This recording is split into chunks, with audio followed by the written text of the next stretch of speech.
The Brexit Party launched just over 1 month ago and it is already leading in the polls for next week's European elections. The party, led by UKIP's ex-leader Nigel Farage, has had a slick launch and has been disciplined in keeping to a single message. Britain's major parties are acting against democracy in holding up Brexit. The Brexit Party has been keen to put itself forward as a popular front and a broad church. It claims it has brought together supporters from across the political spectrum.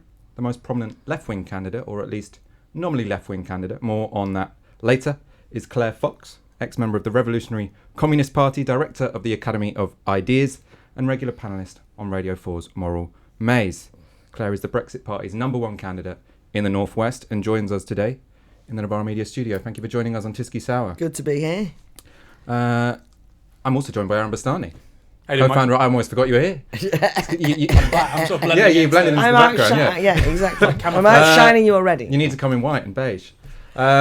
Author of Fully Automated Luxury Communism. We're going to have a special episode of Tysky Sour on the 11th of June to celebrate the launch of that book. So make sure you are tuning in to that show. Less than a month now. Less than a month. And I want a copy. I'll get you a copy.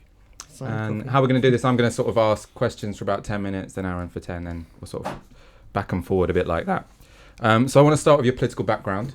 You have been billed as the Brexit Party's left candidate, which is because I suppose you were in the Revolutionary Communist Party, but now you found yourself in bed with Nigel Farage. Can you explain to our audience how that journey works? Yeah, I mean, I think I've said before, I don't know that I've entirely moved. I think the world's moved around me. But anyway, I mean, the Revolutionary Communist Party closed its down, over 20 years ago. So in that sense, I've been a Revolutionary Communist Party member for a long time. I these days it's fashionable to say, self-identify as a left. I consider myself to be on the left, but I've not been actively involved in a political party in a sort of straightforward way for 20 years because I've been doing the Academy of Ideas stuff. I think that the point about the Brexit Party and that what on earth am I doing standing as an MEP, that is a kind of interesting story because I just got so infuriated. Firstly, I got infuriated around the referendum because I'd assumed that all of the people that I knew on the left who spent a lot of time critiquing the EU over the years would take the opportunity of a referendum to really fight for, it's become known as Lexit or, left-wing Brexit or what have you, and join in that argument. And just, it seemed to me, too many of them fled the scene. It was a kind of collective act of cowardice. And then it was kind of infuriating because people started saying, well, we can't support the campaign to leave the EU because it's led by right-wingers. I thought, well, why can't the left get in and lead it? I mean, well, that's what politics is, isn't it? An argument. If you're opposed to the EU as a technocratic imposition on democracy that's anti-ordinary people, damaging to the economy, doesn't allow freedom, all of the things, I don't want to rehearse all the arguments, then that would be our fight, surely. Great opportunity. As Larry Elliott from The Guardian said, this could have been a real chance to, do something exciting with politics. So it's disappointing that didn't happen. Found myself then for the last 3 years, talking to as many people on the left who did support Brexit, but also some people who've kind of come round to realising maybe they should have. And then watching with horror as the savagery in which ordinary voters have been demonised and treated with contempt and all the rest of it. And then it suddenly dawned on me, my God, the establishment aren't going to let this happen. And I just got, I suppose, finally on this journey bit, I mean, or, I realised that if now, as I believe it is, a real fight for democracy, I was meeting more and more people who were just saying, I'm never going to vote again. That's it. I've had it with democracy, and all the rest of it. I knew the Brexit Party were going to come through, and I just couldn't bear to allow Nigel Farage to claim the saving democracy mantle. So I went and talked to every prominent left-wing Brexit person and said, why don't we have a left slate? Are we going to stand people? Anyway, 16 committee meetings later, I realised that wasn't happening. And I just thought, God, as Marx says, history's not always made in the circumstances you want it to be made. But I just felt certain duty, I suppose. I mean, I suppose the reason I ask is because it is in a way sort of like a it's helpful for the Brexit Party that they can say we've got people from the left and people from the right. And what you'll get on Twitter is people saying, if you're standing for the Brexit Party, that automatically means you're not left-wing.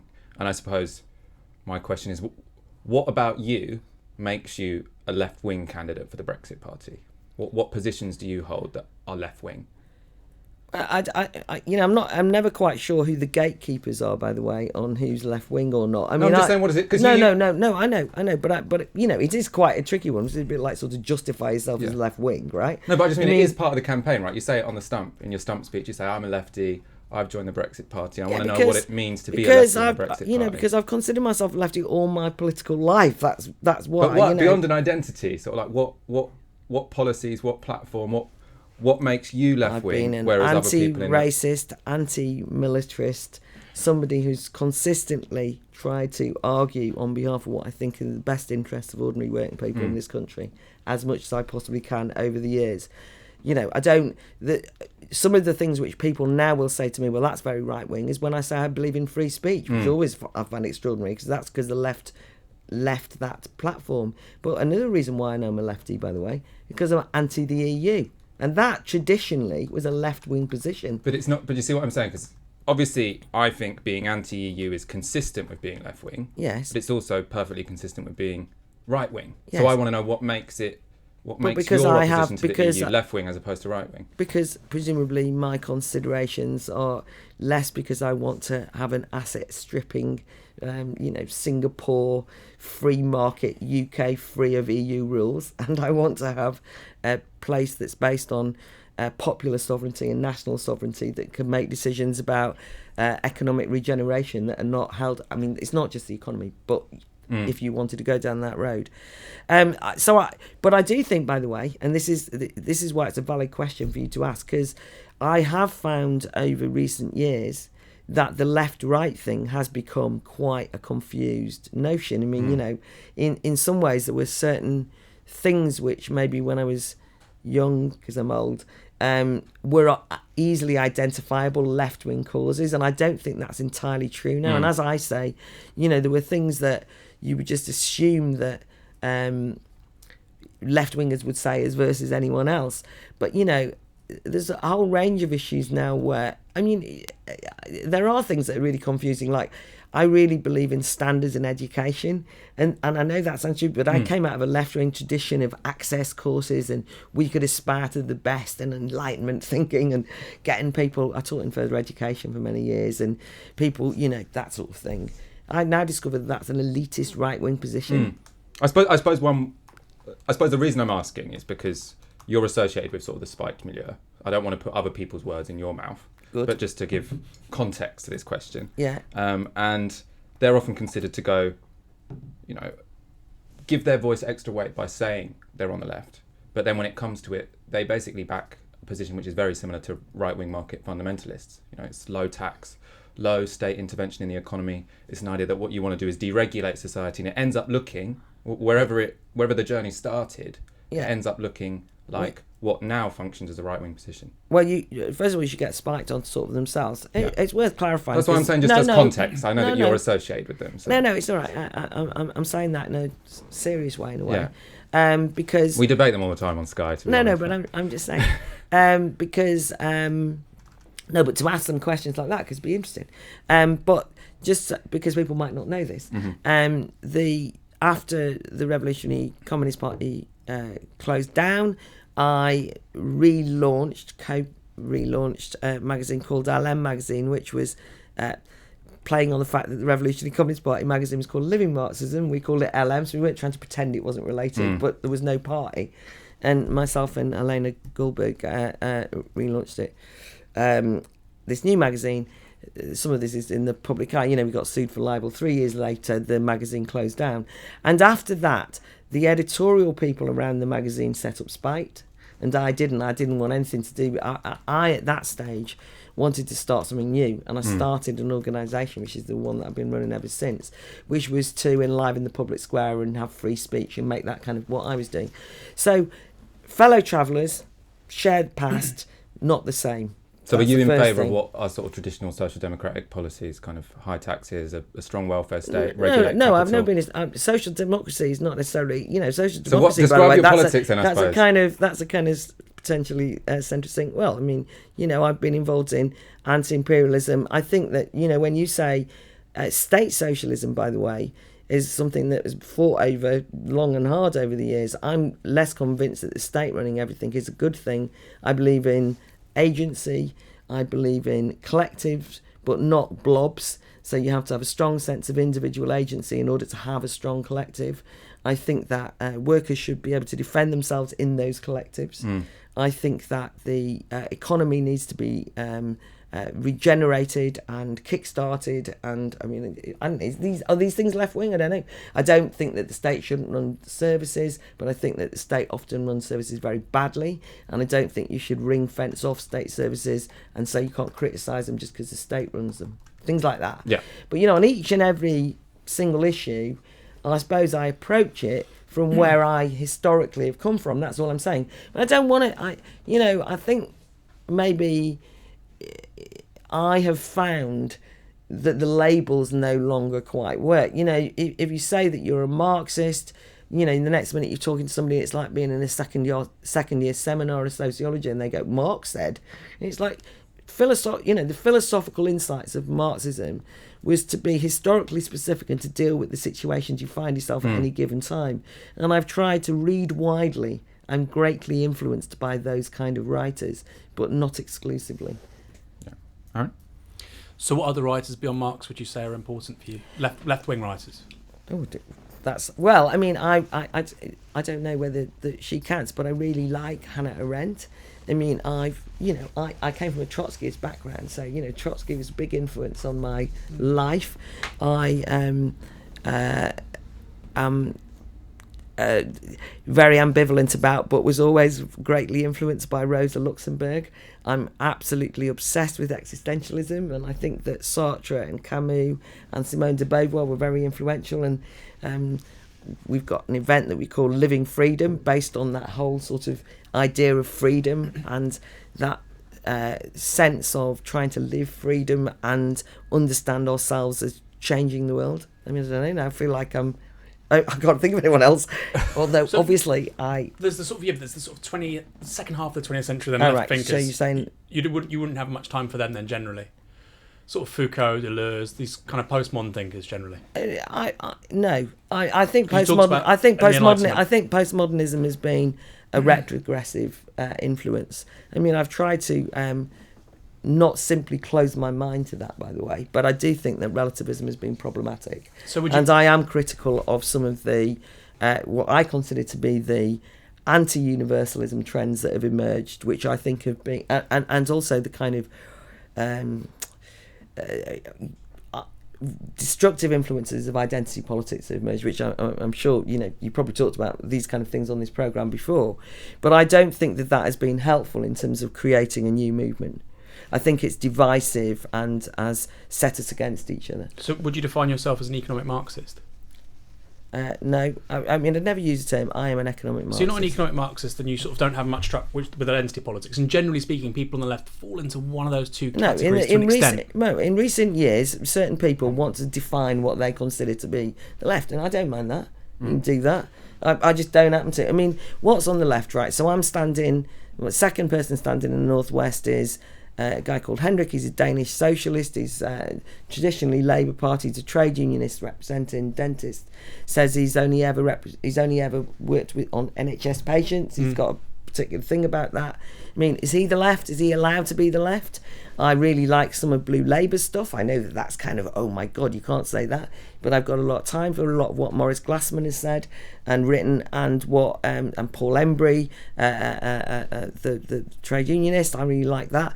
I mean, look, I find myself these days, having some regard for things that some of the people around the RMT, who are Morning Star people, who are Stalinists, right, I wouldn't have had any time for it. So what I'm saying to you in seriousness is, how do we decide which bits of it? Now, what I'm being honest with you, I'm not in a revolutionary organisation anymore. I don't have to hold the line. I'm eclectic, and I try and think for myself.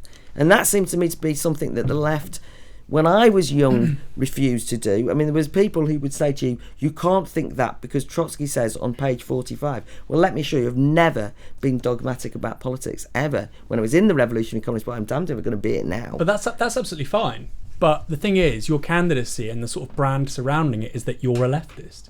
And that's the cachet that's going to the Brexit Party and to Nigel Farage. And now you're saying that, well, actually, I'm quite eclectic, which is perfectly reasonable. You know, I have a great deal of respect for people with eclectic views. Yeah. But when the sort of social capital you're adding to the political project is as a figurehead, a signifier of left-wing thought, is that a little bit, do you not think a little bit sort of duplicitous or misleading at least? Oh, yeah. So I'm a figurehead. I mean, that's For Farage, you might not say it, but Nigel Farage will say, well, we've got people from the right to the left, you know. But I mean, Claire Fox used to be in the RCP. Yeah, well, he can say that. I don't entirely know that my candidacy has been so free of controversy that he's going to be thinking that was a great choice.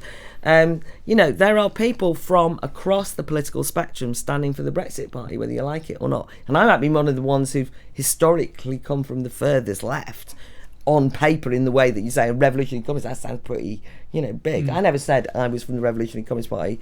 It's that everybody else wanting to say that, by the way, and then saying, oh, well, they were never left wing anyway, and they were always very odd. These are the hit jobs that I've had to endure from fellow lefties who basically seem to want to explain why, and this is the key thing, why is the left not all running a democracy slate in this elections? See, that's what I don't understand. I mean, never mind why am I standing. I mean, the bigger question and the more important question we have to ask is, what on earth makes me the one person over here that you can identify, when in fact there should be 30, 40 candidates, all have set up their own party, which I would have preferred, by the way, as an aside.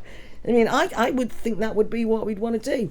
This is a crucial time in working class people have been sold out and they absolutely bitterly feel it, and the left are nowhere to be seen. It's not my fault that my brand of leftism doesn't suit the people who are criticising me for standing. I mean, how does that work? There's 2 points here. So firstly, I mean, people watching this may know that I'm also very critical of the EU. I was going to vote leave. You might say, well, you bottled it. You can say that. But I have a very structural criticism of the EU. And I thought in that time, in that place, in 2016, it wasn't possible simply because of the class forces which had arrayed around Leave, which was a certain fragment of the ruling class. People like Jacob Rees-Mogg, venture capitalists, sovereign wealth funds, etc., who sort of, you know, stood to gain a great deal. That's why I didn't vote for Leave. But I can understand many of the criticisms you would generally put forward.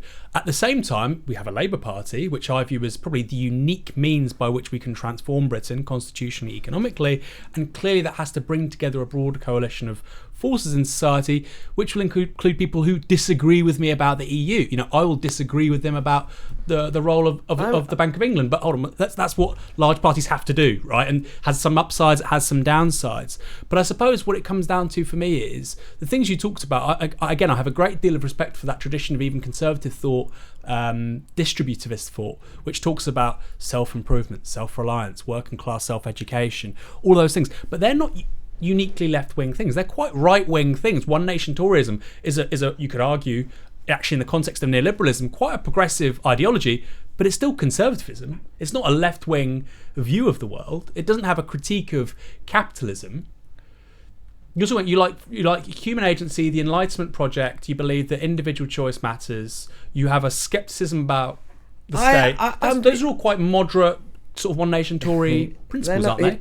You see, that's what's happened is the left have allowed some of the greatest assets of its own tradition to be associated with, what did you call it? Right, Toryism or you know. Philip Blond, Red Tory, who wrote the book. It sounds quite similar to what you're saying. When it doesn't, well, the left should have been saying it louder. Lenin said it well before Philip bloody Blond, right? It's not my fault that the left. Accept that. So it's a long-term thing which the left has let go of. Yeah, exactly. Right. All of these things. What I'm saying is there is a tradition which the left has abandoned, and as it happens, and you mentioned the Labour Party, so let's talk about that.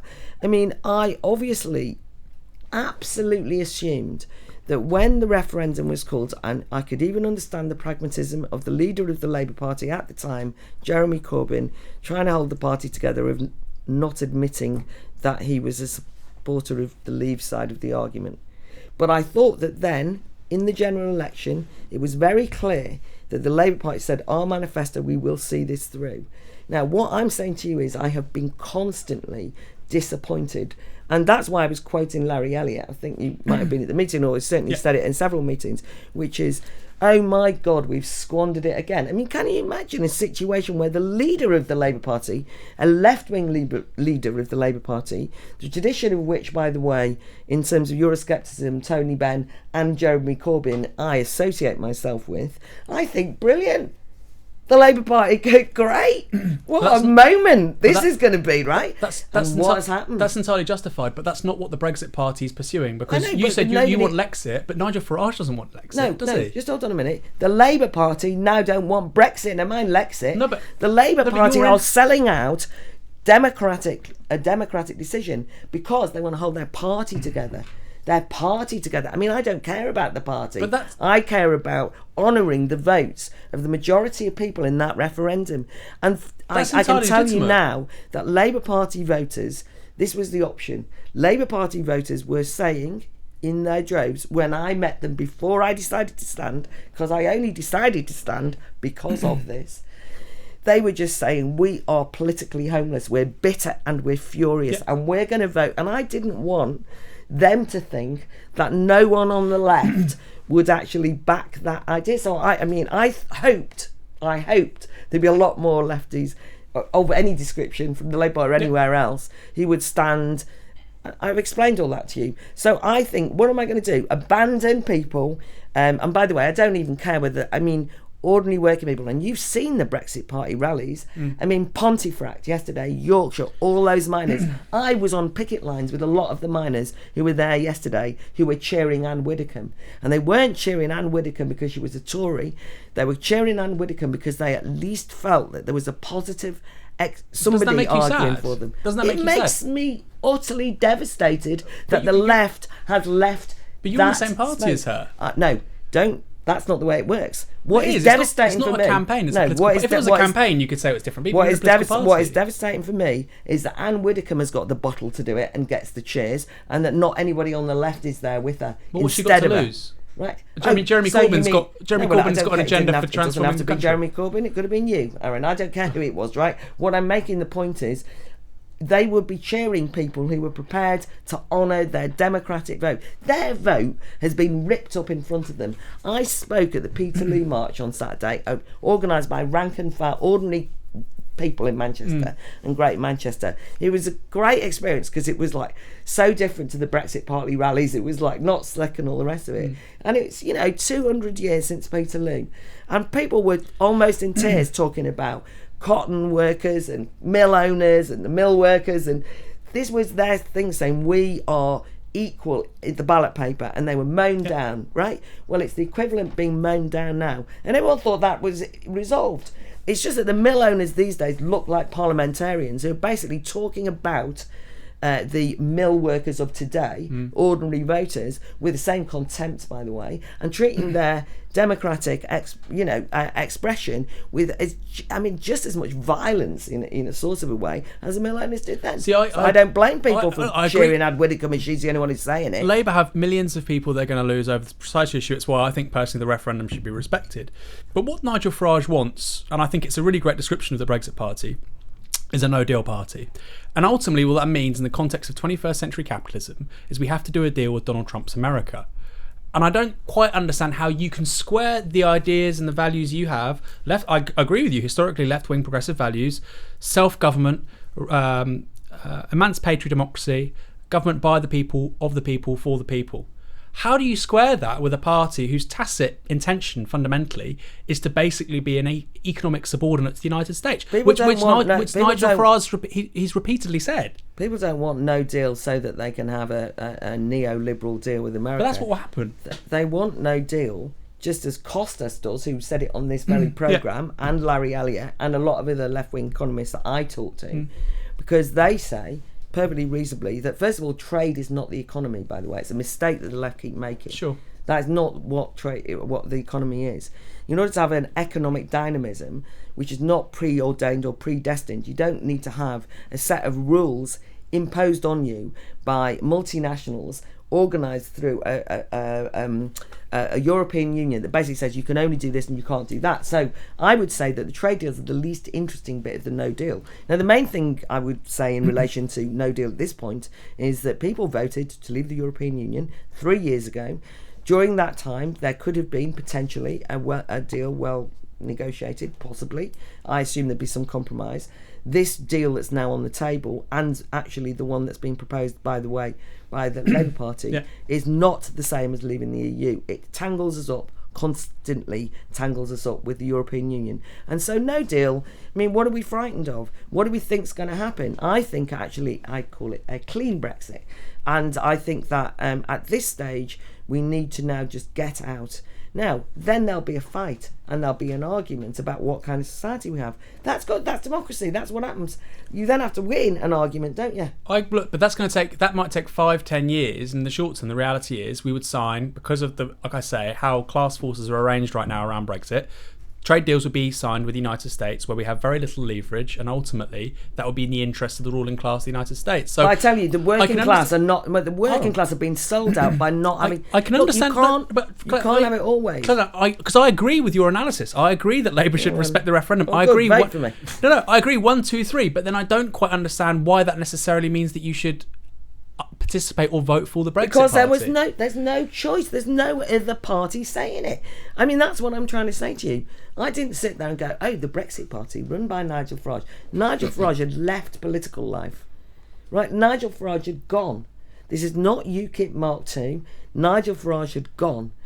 There was a gap in the market that I think the left have to take a huge amount of responsibility for having been created. And that vacuum has now been filled by Nigel Farage. And then we can't all get hoity-toity and go, I can't believe he's come back. We should have come back, right? And I'm saying that that's what I've tried to honour the democratic wishes of the British people of the UK, ordinary people and their vote, by at least saying it's not Farage's job to save democracy, it's all of ours. It's not his party. At this stage, it's not his. Sorry. I want to talk about Nigel Farage. Because Right, okay. he is, you are in a political party. Yeah. He is the leader of that political party, so it seems relevant to ask you questions about him. Yeah. So I suppose a way of, introducing that conversation is, where do you think you differ with Nigel Farage? How are your politics distinct from his? Well, I can't think of anything I've got in common with him apart from democracy. I mean, to be honest with you, he's not somebody. I would say Nigel Farage at the moment is, as you said in your introduction, very carefully and closely saying this is now about the democracy question only. So I haven't had any reason to have a row with him. Obviously, as I'm sure you can imagine, my reservations were indeed around immigration and the race question from the past. I've seen no evidence of that being an issue at all in this, and if there was, I'd walk. That's not. I mean, it's not an issue as it happens with the voters, so it's just not an issue. Full stop. I don't suppose we'd agree entirely on services. I mean, I know there's kind of like He's a bit of a NHS Thatcherite thing. economically, isn't he? Yeah, I would say that he's not as. I think he's quite socially liberal from things I've read and that I've looked at. I mean, he's not like somebody. He's not a bigot. He's not like, you could say all sorts of things you might want to say about him, but in terms of, he's as far as I can see, quite open-minded. Now, I'm not trying to make a virtue out of Nigel Farage, right? What I would say is that this is not a political party in a traditional sense, and that will be an interesting change, by the way. I understand that will be, because it does seem to me, for all of us and all of everyone watching to consider, I don't think this is going away. I mean, it's extraordinary. I mean, I was very, very impressed by the rallies that Corbyn did, when and that sort of thing. I mean, it's extraordinary. I mean, people were queuing up to talk to me at stalls in Stockport and Preston, and they're queuing up, and to a man and a woman, largely speaking, those, by the way, are Labour Party people, and they're queuing up, and they're full of enthusiasm and excitement. I mean, it's exciting. Yeah, I mean, I understand there's a big movement with popular involvement, and there are certain advantages to the left having a stake in that. Yeah. I want to know exactly what you think about Nigel Farage, because you are in the same party as him now, and you're trying to encourage people to vote for the Brexit Party on the 23rd It's not a of May. democratic centralist organisation. No, but it has a leader. So it has a leader, and every extra vote for the Brexit Party is going to be an extra vote for Nigel Farage's stature. No, so, it's not. It's going to be an extra vote for democracy. So it is and not for Nigel Farage. No, well, it doesn't matter. Do you think he's a racist? No, I don't think. You don't think he's a racist? I don't know that he's a racist. I some of the things that he said in the past I thought have been racist. So you thought the poster was racist? Of course. Okay. So you thought Nigel Farage's previous Brexit campaign was soaked in racism? No, that was one poster, and That I hated poster it. was- yeah. But let me tell you, and this is the sort of thing that drives me mad. I hated that poster. Told Nigel Farage I hated that poster. But in the interim, the European Union, a lot of people who said they hate that poster, the European Union and Fortress Europe, right, have actually been responsible for the drowning of people. No, but this is important. The poster is not as bad as that, and the people who lecture me about the poster support the European Union. I won't have it, right? That is not. I mean, what is racist then? The actual implementation of policies which actually have murdered people. I mean, it's like the kind of war situation. So Nigel Farage is not somebody who's been in power. Well, right? that's because he's not had the opportunity to. No, but right? he hasn't been in power. The people who have been in Yeah. power, who I would like to hold to account, who have waged wars, murdered and killed people, implemented racist policies, are somehow supposed to be on a higher moral plane than him. No, I'd like Tony Blair to be in The Hague. I don't think one happening No, against but he's the not other. the only one. There's a lot of people who are standing in this election on all parties. The MEPs who were standing in the northwest for the Labour Party won a second referendum. They've shown no regard for their the democratic votes of their electorate. They treat them with contempt. I mean, they're the people I want to have a go at, not Nigel Farage. I mean, with all due respect, though, so there is obviously a governments do bad things, right? So there are governments who have implemented policies which have definitely racist outcomes, and these are sort of like neoliberal centrist governments across Europe. There is also a right-wing populist movement, which more than those governments, I think it's definitely fair to say, are out to try and generate quite a aggressive, hostile, violent movement against Muslims. But I don't. I think there's no basis for that. And I recognise that, and I don't think in any way that Nigel Farage is doing that. I think that is what UKIP has become, and to his credit, and there's no point. To his credit, because he did walk away from that, and he has condemned it. Now I don't know. I have seen nobody that I've talked to around the Brexit Party has even remotely mentioned that. UKIP stand absolutely explicitly doing that in the northwest, and with Tommy Robinson as well, by the way, and there's no appetite for it. You know, the fantastic this is why it's a thwarted opportunity. You know, one of the things that happened in this country was that kind of thing, that which is kind of a populist reaction against the technocracy, and for once people finding their voice and their agency against having been done to and patronised for so many years by the managerial elite, was it took an expression of voting for Brexit, which was a very positive one actually.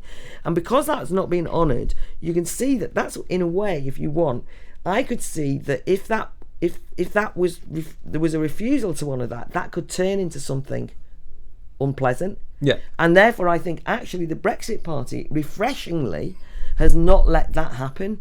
And I hoped it would be not just them that would do it, and I actually hope that we would see the Labour Party having the courage to actually stand and look its Remain stalwart MPs in the eye and just defy them and say, no, we are going for this and we're going to make the best of it. I suppose I'm just worried. Let's say I'm worried that you're being a bit naive about Nigel Farage, because I do think he is part of the Islamophobic right-wing populist wave, which is current in Europe. But I think that first of all, I don't think he is. I don't think the Brexit Party is, and I've never been accused. I've never been naive, and I'm not naive. Well, can I show a video of Nigel Farage? Because I was looking up today, is he Islamophobic? And this was the video where I watched it, and I was like, yes, he is.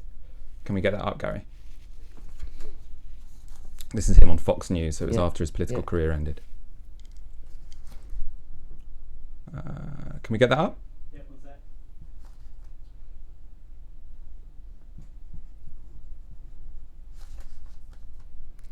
But I can't imagine. This lasted a little bit longer than it was. I can't imagine. Imagine what he says and preempt the answer. It's not even like I need the evidence. No, but I'm saying the Brexit Party is. No, but I was saying that there is, because when I asked you about Nigel Farage's racism, you said the issue is that governments are acting in a racist way, right? But what I'm saying is I think Nigel Farage is part of a very, very dangerous movement, which is a right-wing populist movement, which is worse than the current centrist governments we have, because what it tries to do is demonise Muslims and see them as a fifth column and a threat. And I think that is, and I'm saying to you, physically dangerous for Muslims. Of course it is. Which is why I would have nothing to do with UKIP, and I've got nothing to do with UKIP, and as it happens, I'm standing against them, and I hope that the Brexit Party... Now, what you've got to be careful of here is when the millions of people vote for the Brexit Party, that you don't end up making a terrible error, because after all, UKIP was deserted by working class voters after Brexit was voted for, and they went back to Labour. Some of them went back to the Tories, and now they've been abandoned by those parties again. And I'm actually pleased that what was then not left was that UKIP picked up that rump. So it's all credit to Nigel Farage, to be frank, but also everybody who's standing in the Brexit Party, that hasn't been allowed to be the place where the resentment against the ruling elite would fester. I mean, if you've been sold out by the establishment, that's where I was worried things would go. I don't want the far right to arise, of course not. I don't think the Brexit Party is that. All right, we've got the video.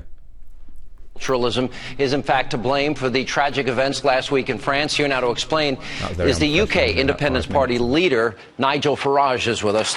It's not just France. They have, listen to Greg's report. They have a no-go zone. Police are not allowed. Non-Muslims aren't allowed. That to me is, why would France or any other country allow Muslims that have come into the country to basically take over portions of the country? That is madness to me. Yeah, it isn't just France. It's happening right across Europe. We've got no-go zones in most of the big French cities. We've been turning a blind eye to preachers of hate that have been coming here from the Middle East and saying things for which the rest of us would be arrested. In parts of northern England, we've seen the sexual grooming scandal of underage girls committed by Muslim men in the majority. And for all of these things, we're seeing the law not being applied equally. We're seeing the police forces not actually doing their job because we've suffered from moral cowardice. We have, through mass immigration and through not checking the details of those people that have come to our countries, we have allowed big ghettos to develop, and when it comes to confronting tough issues, we run a mile. That is why we're in the mess that we're in. We've been led very badly. All right, let's talk. So that video is from 2015. It was after the Charlie Hebdo shooting. So that's clearly a far-right tactic. That's the kind of thing you'll see Tommy Robinson do, which is after there is a terrorist attack, they say this is because of a civilizational threat, basically, from Muslims. And to me, there's been a concerted effort by the Brexit Party, partly because it's managed to involve people who say they're from different ends of the spectrum, to say we're something very different to UKIP, and for Nigel Farage to basically whitewash his past and now say, I am the respectable face of right-wing populism, or I'm the respectable face of national populism, if that's what someone like, I forgot what his name would call it. Yeah. But that to me, how is that distinguishable from what UKIP are now? Because that's not been argued at all in this election campaign. This is a one-off European election campaign, which, by the way, these European elections shouldn't even be happening. They're only happening because the mainstream wouldn't let Brexit happen. And I did not go out and seek Nigel Farage to. You didn't have to seek him, but I suppose what I'm saying is it seems. Can I just, there's a premise here. You're saying that they wouldn't allow Brexit. Brexit hasn't happened because Theresa May lost. Basically, it hasn't happened because Theresa May lost the 2017 general election. That's basically why it hasn't happened. It is not the only because reason. she hasn't got the parliamentary numbers to get a deal. It is not. Yeah, if she did, we wouldn't be having that. No, it's that's not because the establishment. No, it's because everybody's played parliamentary number games and shenanigans. We've got hung parliament. No, that will happen. The parliament has defied the people. It's like a coup. It's a very serious thing that's happened. And those people who underestimate what's happened are making a very big mistake. I mean, that is what is going to lead to, and this is my concern, the rise of, a disenchantment. I mean, if you become disenchanted with mainstream politics and the ballot box, and you no longer believe that your representatives of mainstream parties can represent you. I agree with all that. So I'm saying is, why would a Labour leader vote for a deal put forward by a Tory Prime Minister, which they think is bad? Which is obviously what matters after 2017. If you're going to try and tell me that the Labour Party has been courageous on the question of Brexit, you are kidding me. No, courageous is the absolute. It's I didn't say that. to You put words into my. You put words into my. I'm saying, do you really think it has given no Let's say we lead. had a Labour government and they said we're going to have a really left-wing Brexit deal, which you might like. Would you expect a Tory party to say, yeah, we're going to get behind that? I don't care whether it's a left-wing Brexit or a right-wing Brexit. I want Brexit because the Democratic. You said originally you wanted a Lexit. No, actually. No, I know, but I then said at this stage we want Brexit. I said that to Grace at the last meeting I was at. Yeah. I mean, the idea that I'm going to sit around and go, it's not the right kind of Brexit for me. People voted to leave the European Union, and now we've got to leave, and then we'll fight over whether it's left or right. I understand why. I know, but it's important. I understand why the optics are the establishment are stopping it, which is more or less. I think not just the optics. No. There's a big part of it. Look, Jeremy Corbyn is genuinely saying we're going to.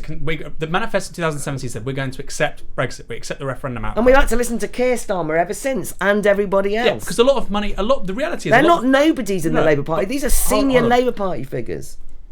Since 2017, what's happened is I think about 60% of the public basically accepted the outcome of the referendum. I think probably more than that. I agree. But what's happened since then is that there's been huge amounts of money flooding into both sides, both the no-deal Brexit side and the stop Brexit side. And what that has achieved is it's basically got two poles of the argument, both maybe getting 15-20% of the public. They've had lots more airtime, they've had lots more resources, and now increasingly it feels like basically actually the general public, rather than that 60% in the middle, is like 50-50 no deal or stopping Brexit, which is what we're moving to. I think the Labour Party have done something terrible, and this is genuinely what I've been disappointed by, really genuinely. I mean, first of all, you'll know that people on the left, people who self-identify as Marxian left, right, have been savage in their criticism. I mean, I mentioned Paul Nason and no names, but you know what I mean? Anyone who basically goes along with the kind of position I have been called fascist enablers. The 1930s are on the rise. Ordinary voters have been demonised in that way. This has been a savage period. I went to Wales over Christmas, see family, and people were saying to me, people who not political in the straightforward way, were saying, you go back to London and you tell them. And what they were furious about was being called racist. These are Labour voters all their life, Corbyn supporters, completely disillusioned, disenfranchised, homeless, right? And I think that is a shameful thing that has occurred. And most of the spokespeople, I mean, you can say, it's this people, money was going in here. Stand up, just look the electorate in the eye and say, we will not let you down on this one, and I don't care. John Trickett would say that, Ian Lavery would say that, Jeremy not Corbyn enough would people are say saying. I mean, God, not enough people are saying that. You know that, and so we're at a crisis. Because we have a hung. The two variables are hung Parliament, and you've got a Labour parliamentary party which tried to hobble Corbyn from day one, and that's created an absolute mess. Aaron, what's happened is that's not the establishment. The voters. Let me assure you, if you're the voters and you watch your parliamentarians doing anything rather than straightforwardly delivering what you voted for, that feels like the establishment. And bear in mind, because you said, and I understand this, because loads of people I know vote Remain, by the way, in good faith and reluctantly. I'm not having that go, because loads of Remainers, by the way, who are going to vote for the Brexit Party. You'd be surprised how many people tell me that. I've just had 2 emails tonight from people saying that, because they're so outraged by the democracy point. But anyway, every multinational, all the banks, every part of the establishment queuing up to tell people not to vote. I mean, I was at a CBI or some gathering, and a CEO stood up and he actually said, I want you to go back, and he had CEOs all around the room, and he said, you go back and you tell them if they vote leave, there'll be no jobs, we're closing down the factories, I mean, I kind of timidly said, serfdom ended a while ago and you don't own them, right? I mean, that was the establishment. And then people genuinely thought, oh God, for the first time in our lives we've actually won something, giving them a metaphorical bloody nose. How exciting is that? I'm going to start taking some questions in a moment. But first of all, you're watching Novara Media, you're watching Tisky Sour. Tisky Sour is only possible because of your kind donations. So if you're already a subscriber, thank you. If you are not, please go to support.novaramedia.com, and that our ask is for the equivalent of 1 hour's wage a month. As ever, please like this video. It means it appears in more people's news feeds. Keep commenting, we enjoy them. Share it on Twitter, share it on Facebook. I'll start collecting some of these questions. First of all, I know I want to go back to Nigel Farage. Just one more question, right? Yeah. Fine. So, let's say I accept most of your. Well, I don't. For the purpose of this, that I say there is a party. It's a different kind of party to other parties that have existed up to now. There is a popular movement of people who have been let down by the left, and a big energetic space has arisen, and it is the Brexit Party which is taking hold of that.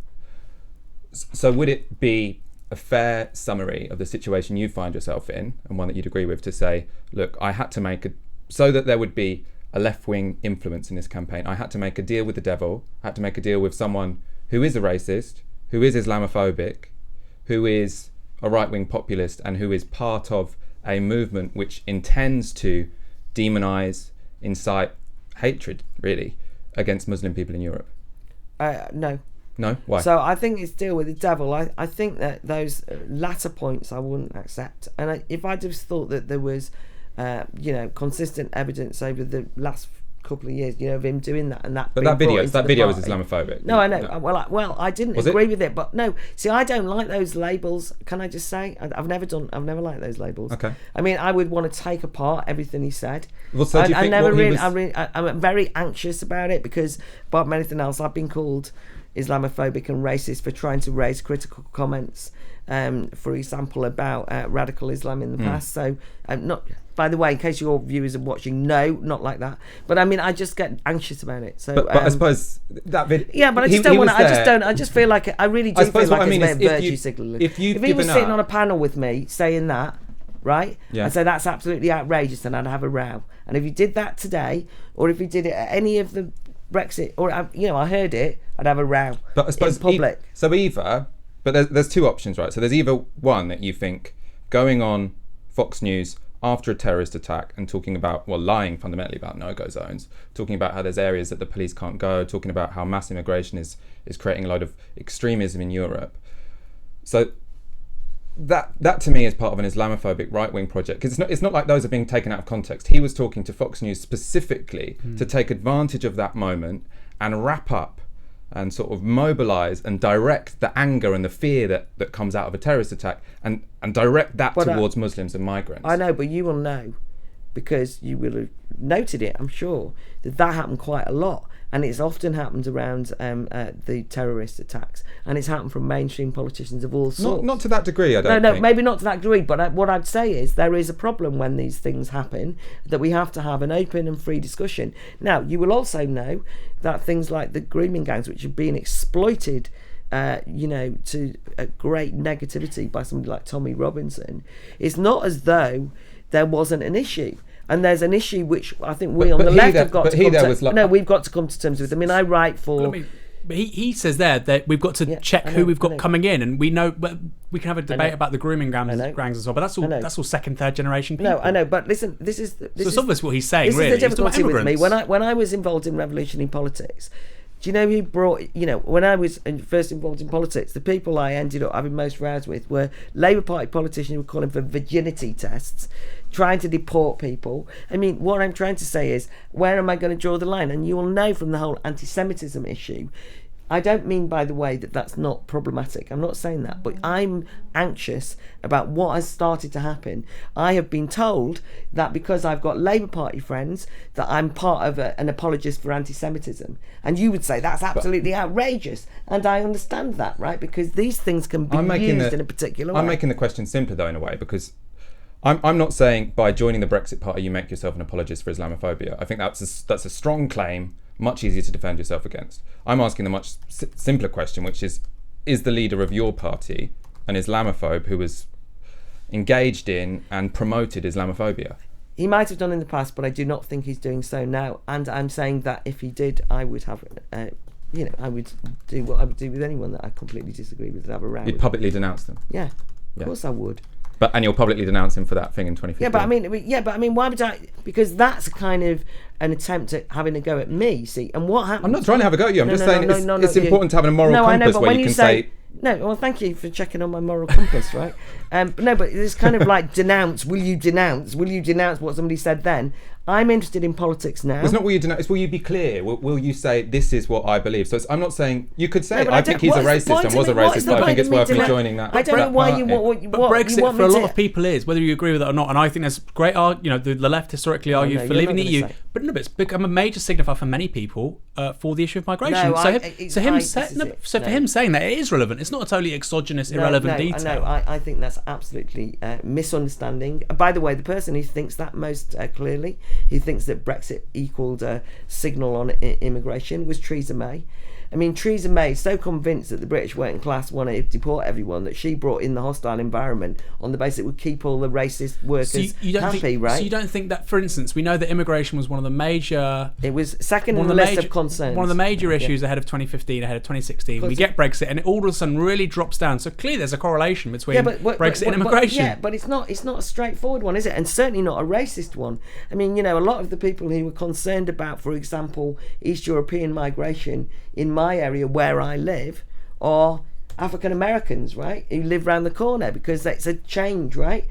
Controlling your borders and saying that you have control over who is allowed to come in. I'm a pro-immigration person, but you've got to win that argument democratically. You can't have it imposed from on high. And you will know that the Labour Party in particular did things like, Gordon Brown describing one of the voters as a bigot and so on. These things became symbolic. But she was a bigot. I remember the comments. Yeah. It was a bigoted comment. She might not be a bigot. It was a bigoted comment. No, I don't think it was. I thought she was raising a concern, and the fact that you think it's bigot. Do you remember her comment? I remember her comment. I think that the left has become very quick to scream bigot at people who are anxious about things and are not fulfilling a particular way of explaining politics the way they want them to. No, I'm all for free speech, and I understand. Actually, you're right. I thought it was an atrocious thing that he said. Working people have obviously will have a very different register to professional politicians.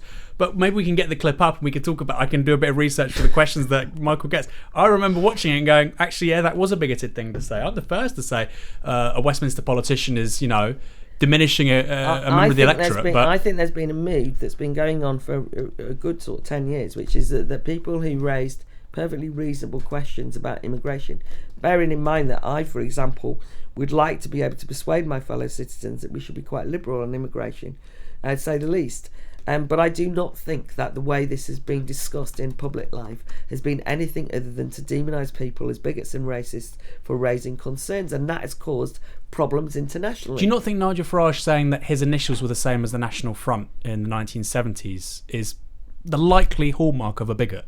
The idea of the semiotics of this, I've seen this before. I'm like, oh my god! Or him singing sort of Hitler Youth songs when he was at Dulwich College. Does that not set off some alarm bells? No, people change. Well, that's good. I'm glad that you've. Of course, people change. I'm glad that you've acknowledged that. Ricky Tomlinson was on the National Front. He became a left winger. Listen.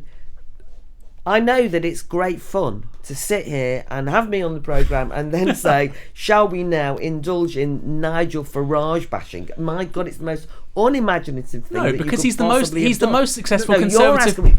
You're asking me sensible questions. That is he's the most successful conservative. I'm the politician. sensible one. You're the sensible one. Hold on, he's the most successful conservative politician of his generation. We probably all agree on that. So these are despite not winning in a general election, that's quite important. I don't think that he is. This is the irony of this whole thing. So who's a more important conservative politician than him in the last 20 years? Well, first of all, I don't even know that conservative is the word that I'd use. I think what is absolutely fascinating is that Nigel Farage came to prominence, lost a lot of prominence during the referendum campaign. He came to prominence through UKIP, put pressure on the Conservative Party. Cameron called the referendum in bad faith. We know all that. Nigel Farage wasn't as influential in the referendum campaign as people make out, in my opinion. I think that was overstated. And straight after it disappeared. He's been gone for 2.5 years. UKIP came first in the European elections in 2014. Yes, the reason why it was in the manifesto. Did you hear what I said? I did. But the reason why it's in the Tory manifesto at all in 2015 is because of Nigel Farage. I just said, the reason why we're having this whole debate is because of Nigel Farage. And then I said, the support for UKIP collapsed. He disappeared. He had an LBC show. Because he'd won. He didn't. No. And now he's not won, and now he's come back. No. I don't. I think that you give far too much credibility to Nigel Farage's influence on that referendum, and I really think this is where the left have got it wrong. They don't know what happened in the build-up to the referendum. The build-up to the referendum, an interesting thing happened, which was that the Tories panicked that no one was going to vote. And they thought it was going to be a low turnout and they wouldn't have the legitimacy then of winning a referendum. And so they went out and they went all out to get the largest turnout in British democratic history. And the reason why people voted Leave was because there was, everywhere you went, I genuinely think the left didn't go to these places, but if you had done, if people had got out a bit more, they would have seen that everyone was talking about what to do. It was a liberating moment. Politics came alive.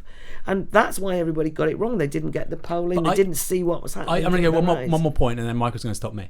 UKIP's sort of... I've now spent water all over me. UKIP's kind of gold standard council was Thanet. And Labour just picked up 16 seats there. Labour have picked up seats in Folkestone. They've picked up in council elections recently. They picked up councillors in Folkestone, in Dover, in Worthing, all these places, particularly in the southeast. No, they're losing Leave voters in the north, So and they're winning. Claire by asking for this. And they're winning. You them. want water, right? Yeah. Yes, okay. I'll make my point again. You're Yeah. saying that the left doesn't go there. Well, actually, it seems that the left are doing very, very well in these places. In certain places, they picked up council seats in Preston. They picked them in Worthing. I was in Preston the other day. Good luck with that one. I know that Preston. They're Preston experiment. I know all about it because Labour's doing better there than the Tories. It's a low bar. They're the two parties in government. I don't think it would be appropriate for me to dance on the grave of the idea that the council elections were good for the Labour Party is a joke. It was a disaster. In Leave voting areas in the south, they were brilliant. Right, I would say happily they were brilliant. They picked up 81 seats in the southeast. You can carry on because In the north they were terrible. What's going to happen in 2 weeks' time is that this terrible thing has happened, and it gives me no joy in saying that the Labour Party, I think, is about to implode and lose its working class base. But what happened? Why would I be celebrating that? What happened? I think it's disastrous. But in 2009, Labour finished 5th in the southwest. They finished behind 6th, I think. They finished behind Merby and Canal in Cornwall. Well, they got I don't know, we can pick up the data from the 2009 I think it's European extraordinary elections. For you to People have short memories. So what is going to happen? They will do better than 2009. Why is the Brexit Party doing so well in the polls? And I don't want to be complacent or take one vote for granted, so I don't necessarily believe the polls. Well, I'm giving the audience a look in now. Yeah, right? yeah. Okay, so you've got maybe Michael can answer that, and then we'll Average Joe asks, I think this is a good question. Would the Brexit Party in government be beneficial for the working class? So that would be in the British. Yeah, so I don't know. I mean, I'm barely going beyond where we're at, but I think it's a perfectly good question. I think what's happening now is there's a real shake-up with the two-party system, and I think in that sense the Peterborough by-election will be interesting to see, and whether what my relationship will be in the Brexit Party moving forward will be interesting one to find out. But I think that the Brexit Party is not a protest vote or a one-hit wonder, and I do think that in the sense of the Brexit Party acting as a force for shaking up the status quo and the smug complacency of politicians who do not think that they need to be answerable to the electorate, that would be good. Policy is a different question. I don't know what's going to happen in relation to that. That's a whole different. But you can imagine campaigning for the Brexit Party at the next general election. I've got no idea. You've got no idea. You can imagine it. No, I said they will be good. No, I don't know. I'm open-minded. God, listen, there's these great. I started. You're a politician now. That's what we have to try and pin you down. No, but I think it's quite important. First of all, one of the nice things about the Brexit Party is that they've not tried to get me to behave like a politician, unlike the critics who try and behave as though you should be behaving like a politician because you're standing as a politician. I mean, what everybody says is they want. They want a certain amount of gravitas, but they want a certain amount of authenticity too. I mean, the way that I'm being held to account at the moment by some people on the left and on the media, because I'm now going to be accountable to the public, it plays well in media circles who are delighted with their gotcha. But actually with the voters, they're so outraged that the media are behaving like that. It's just putting them off. That's the game, isn't it? I mean, I've had similar. Exactly. That's the game. It's the game. It's a game. No, but that is the game. So I know, but I don't want politics to be a game. And so, anyway, what you were asking, which I think is important, is that if people imagine, I've actually heard, rather disappointed when I heard people like Owen Jones and people like that say things like, only we get this Brexit thing done and then we can go back to kind of like the really important issues in politics. And I think it underestimates the seismic shift. And I started off with the Marx quote because I think it's quite important. I think this is a historic moment It's a big moment, and you only have to look what's happening around Europe to see that there's a lot at stake here. Look at what's happened in Italy. Even the rise of Macron, by the way, in terms of like out of nowhere. I mean, it's also the case that when you look at Mr. Pro-EU Macron, absolutely brutally ensuring that people are beaten up on the streets of France, all over the streets with the Gilets jaunes. Why is that not an issue, right? That should be a massive issue. The left talking it up all the time, never stopping talking it up in this country, and we're not doing that. And I think just like the Gilets jaunes, the Brexit Party is like a Gilet jaune and a bit different, right? And you can see it everywhere. And it's not just right wing. I'm hoping that Bernie Sanders might have a bit of a moment. I don't think it's just right wing populism. What it is, it's a tearing up of the old political parties because they are not good enough. They've gutted themselves of any principle. But here's the thing: if you like Donald Trump, he has policy commitments. If you like Bernie Sanders, he has a manifesto. The Brexit Party doesn't have a manifesto. Yeah, and it will have to if it's going to move on. But the Brexit that Nigel Farage wants is so fundamentally different to the one that you want. I don't know how that's analogous to Macron or Sanders or Trump. No, we both want to get out, clean deal, out of the EU. Anyway. We completely agree on that. There's questions, they're not all to you actually. I think there's a question which is, I think, in defence of you, potentially rhetorical, but I'm going to answer it anyway. From Austin Williams. Why should she condemn Farage for what he said in 2015? Who cares? It might be rhetorical. My answer is, I respect what I don't agree with, but I can see that it's a coherent position to say he's a problematic guy, he's a racist, he's an Islamophobe, but I want to be inside the tent pissing outwards instead of outside the tent pissing inwards or whatever. But my concern with asking you is I want to be confident that you're still able to call a spade a spade. Are you able to call Islamophobe? I know. But what makes me laugh is I feel like, it's quite amusing. But anyway, I won't lower myself, as Michelle Obama said. They go low, you go. I mean, the idea that I have to justify my anti-racism. I don't even mean justify. I mean call a spade a spade. No, I know, but why wouldn't I do that? But it's also the case that I'm not also prepared to, because I think that these terms, as I've said, are used far too frequently. I mean, including fascism, racism, Islamophobia. It's a different programme and you can have me on to discuss it. But I do think those things have been problematic and censorious. I don't want to. Was he inciting hatred against immigrants? I think inciting hatred is a term that's now often used to get people arrested, and the left are far too. Well, I don't think he should be arrested. Do you think he was not should he be arrested? I mean, I didn't agree with him. That's the main thing. I'd have it out with him. I agree with you that there is not. There are no-go zones in parts of Europe, by the way, which are really problematic, but not in the way that he was talking about. Okay, how do you mean? Sorry. Because, of course, there's been no-go zones. You know that there are certain places that people feel that actually, because they've been ghettoised, it's not their fault, if you want.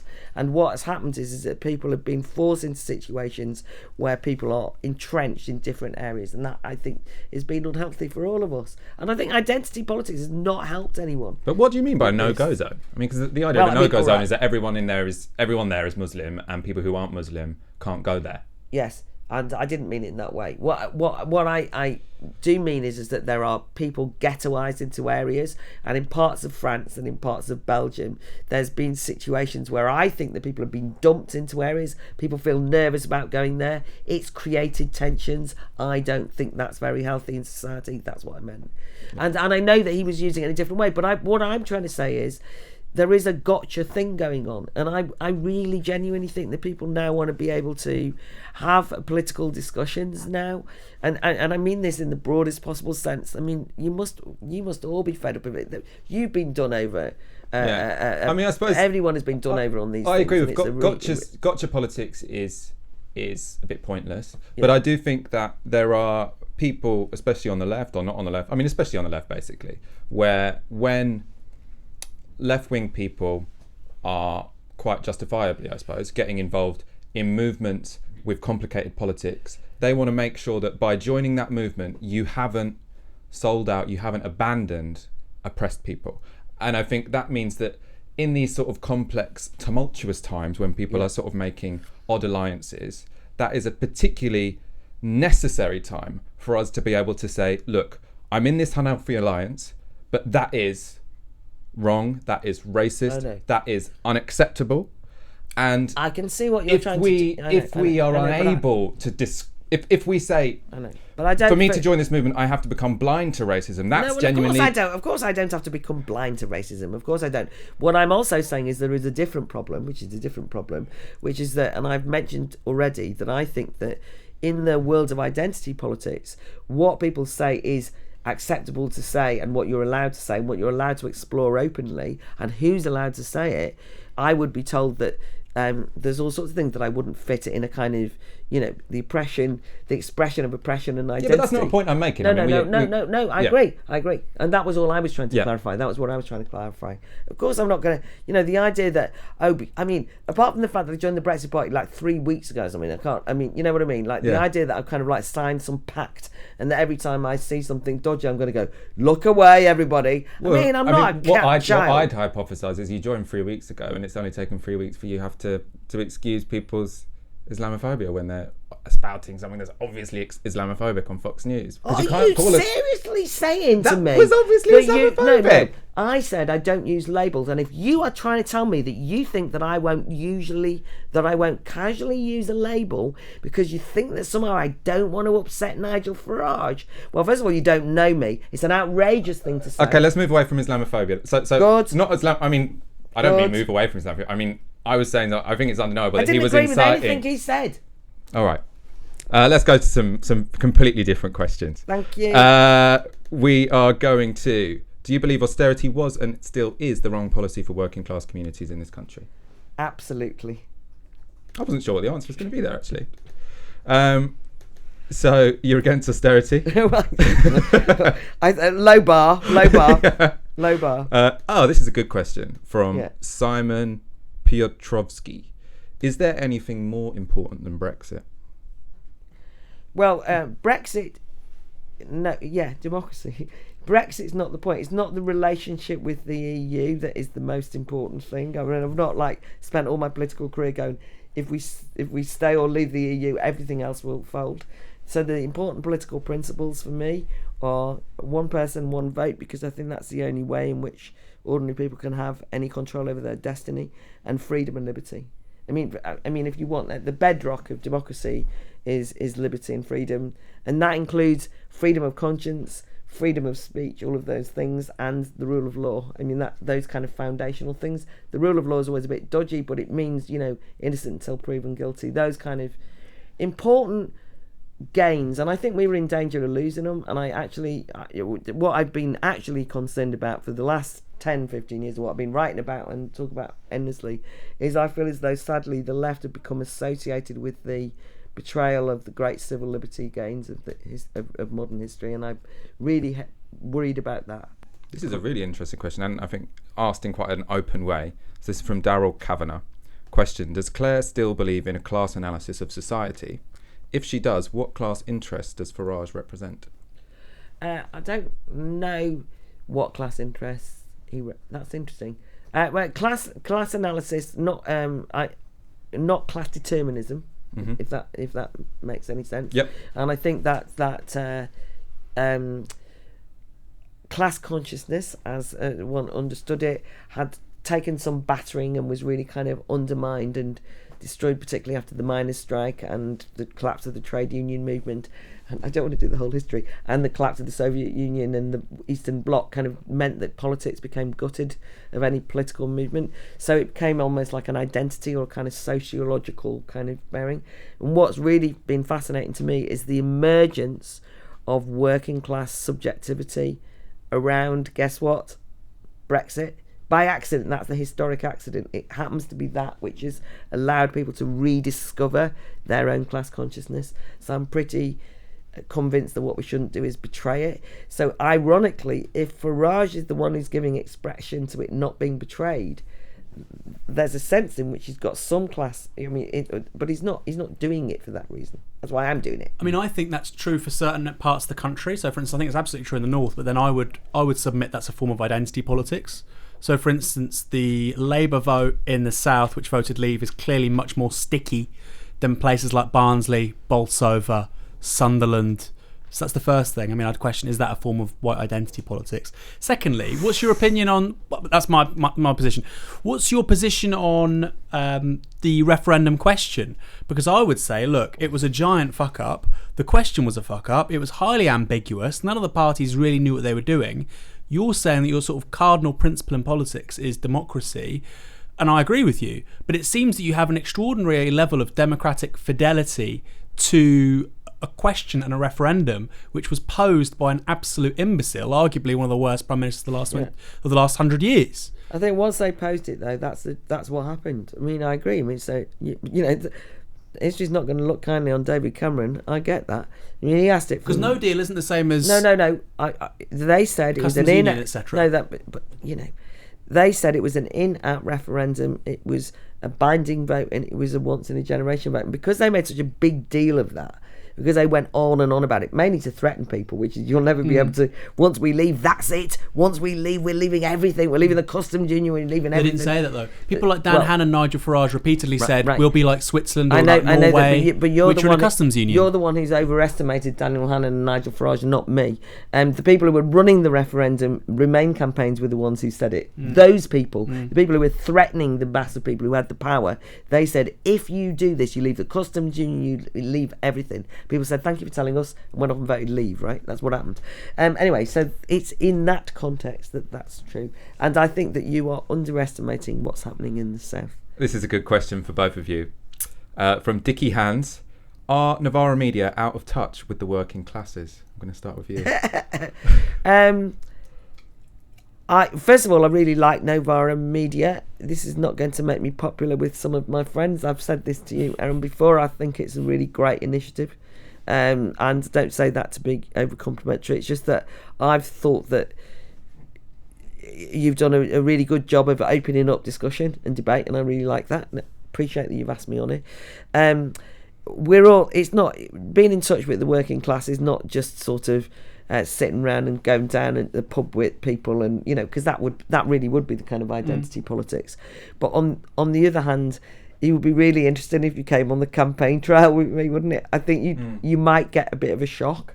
You could do it. Maybe you could come out with me. You could come to a meeting and realise how difficult it is. Not even with me, but to maybe go to one of the, because I noticed that somebody I know who's an ex-miner has just written an article for Spiked, which does not make him a spiked person. He's an ex-man who's written something for Spiked, and you should get him on. A guy called Steve Roberts, and he was describing how he was sitting next to John Crace, I think, from The Guardian in the rally yesterday in Pontefract, and how John Crace was John Crace has written a really unpleasant article in The Guardian today about these, kind of being whipped up and just want a bit of stardust from Farage. These are the people who lost their jobs.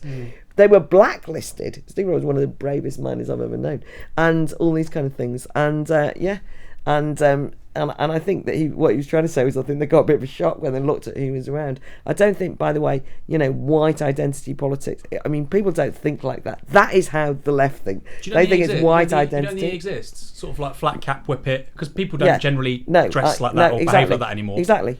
So the only people who think or act like that are people who don't know anything about working class lives. And nobody's been wearing a flat cap and walking around with a whippet for a million years. No, but some people appeal. You don't think certain politicians appeal to that sensibility, which I agree doesn't really exist at large. Well, I do think that can be something that not necessarily Novara media, but some people who are in the intellectual left can't be guilty of. I don't think I am, and they're not all white either. So there's nothing wrong with being white, because you've got absolutely bugger all to do with anything you've ever achieved. You're just born that way. But it just happens that I think that bit gets confusing. So sort of related question about class and Brexit is, so I think after the Brexit vote, there was sort of a consensus emerged, which was that the working class have been ignored, the working class have been downtrodden, they haven't been listened to. And then from many parts of the left, there was a pushback against that, because they thought that was picturing the working class as a particular kind of person, disproportionately white. So I'm not saying everyone that voted Brexit is white, but it ignores the many working class people that live in cities, that the majority of them voted Remain. And do you think that the sort of discourse you engage in, sort of the Brexit Party campaign, tends to ignore the non-white working class? Yeah, so a third of ethnic minorities voted Leave. 40% of London voted Leave. So, it's a complicated picture. They weren't majorities, but I've never wanted to caricature anyone on either side, by the way. And I want to emphasise that most people who voted Remain were not metropolitan elite or any such thing, right? They were voters, my fellow citizens. They voted Remain in good faith, and most of them accepted the vote. Most of them accepted the vote. There's kind of a consolidated, there's a consolidated block of people now who won't, and it's quite sort of unpleasant. It's turned into this very viscerally vicious kind of, Remain, Leave camps. But actually, most people I know voted Remain, accepted it. They're as appalled by what's going on as anyone else. But I think you're really right. I think that there was a mistake made because, it's a little bit like, I felt as though a lot of journalists were almost like doing anthropology. It's kind of like go out north and see what they're like. I mean, first of all, it is true that there's been a north-south divide for some time, and people, there is a Westminster bubble, and there is a kind of life. But when I think the mistake that's been made is to consider that people who are kind of the left behind is a bit kind of an odd one, because it thinks that people are like poor and impoverished, like a kind of social work version of the poor.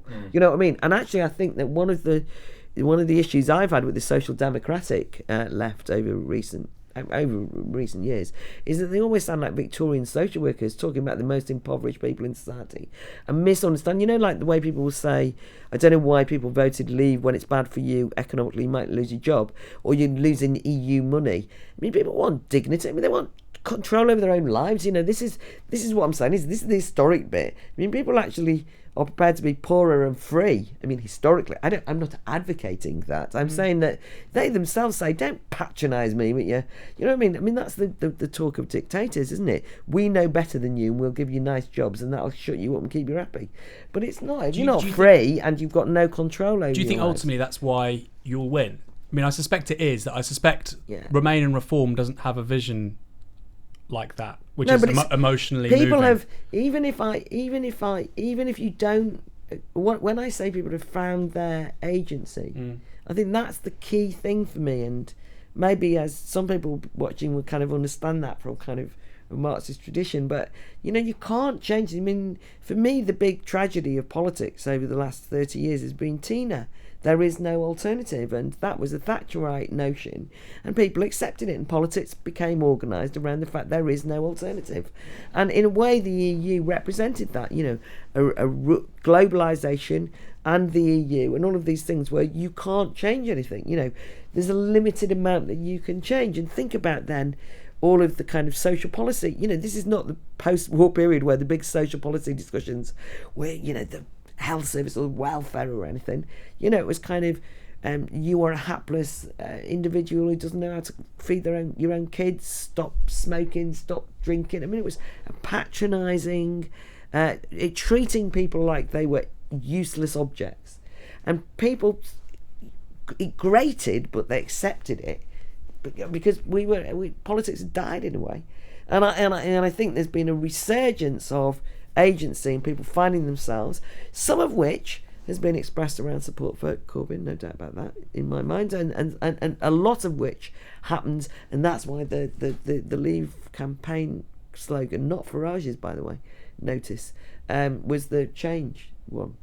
Can't remember what it was now. What was it? Take back control.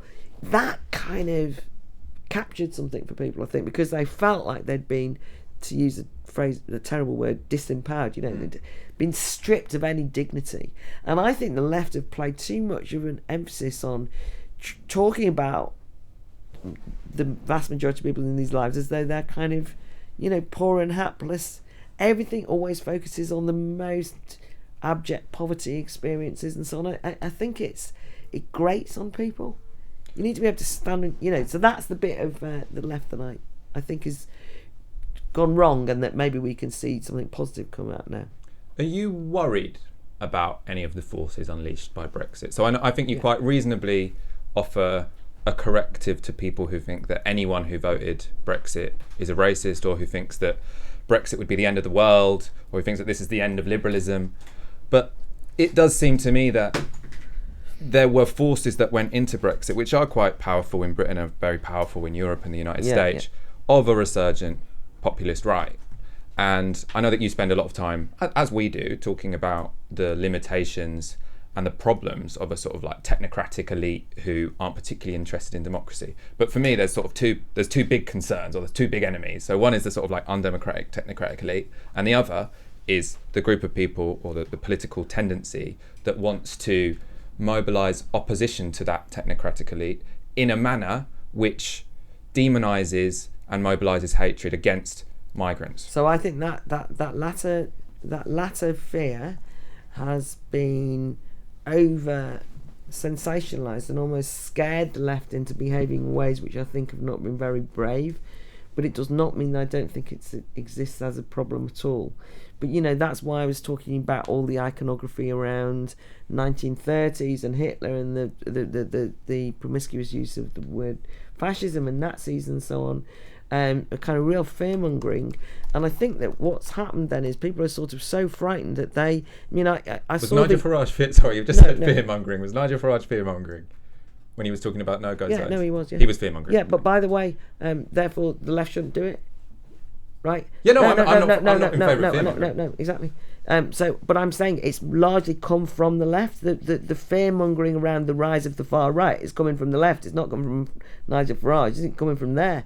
And I saw like this remarkable thing. I mean, I really like Philip Pullman, right, as a writer. But after he saw one of the rallies, somebody said, looks huge and enormous or something, massive turnout. And he said it looks like fascism. And I genuinely think that people look out and see massive ordinary people and think they look. No. That's why we put on Twitter. No, but there's a lot of people. There's a tendency within liberalism historically, which looks at any crowd as sort of like dangerous. But that is what is happening. I mean, it seems to me that why people are scared about the forces unleashed by Brexit, or is likely to be fearful of the mob. Fearful of kind of ordinary people getting their voice. And then they're like, sort of, do go away. I mean, isn't it extraordinary? I mean, you must, I spend all this time in arts, and because I've been part of the kind of, on the outskirts maybe, but of the kind of liberal media intelligentsia for a while. So I get invited to speak at universities. I do lots of artsy stuff, all that sort of thing, right? And they're forever doing outreach programs to get people involved who haven't got a voice. We've got hard to reach. And then everybody found their voice, weren't hard to reach at all, spoke out, and everyone went, oh my God, we didn't mean that kind. I mean, we wanted you to come in on our terms. And I think there is a real fear. So it doesn't mean that I've got no concerns, because change is always risky.